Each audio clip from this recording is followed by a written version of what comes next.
Histoire La tombe perdue de Payne. L'incapacité à marquer les lieux de repos des grands hommes et à indiquer les scènes de leurs actes a conduit à des malentendus et à une confusion parmi ceux qui découvrent un respect pour l'histoire et la tradition à notre époque pratique. Robert Fulton, qui a rendu possible la navigation à vapeur, repose dans une tombe anonyme dans la cour de l'église Trinity, l'église la plus riche d'Amérique. La pierre érigée pour montrer l'endroit où André avait été pendu a été détruite par un patriote bon marché, qui pensait qu'elle représentait un compliment adressé à l'espion.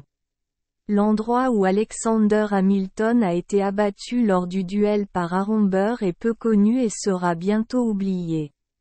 Ce n'est qu'après un siècle d'opprobre à la mémoire de Thomas Paine que ses anciens ennemis ont commencé à le connaître comme un homme d'État intègre, un philanthrope et un philosophe. Sa religion déiste, proclamée dans « L'âge de raison », n'est malheureusement pas du tout plus indépendante que celle qui est prêchée dans des dizaines de chaires aujourd'hui.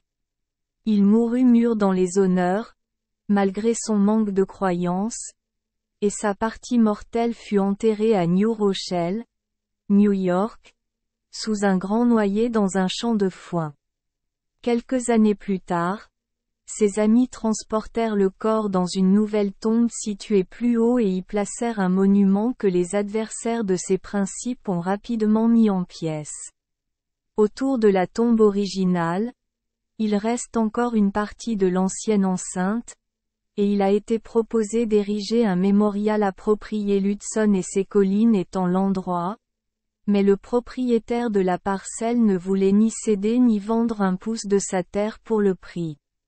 Dans le but de faire honneur à l'homme.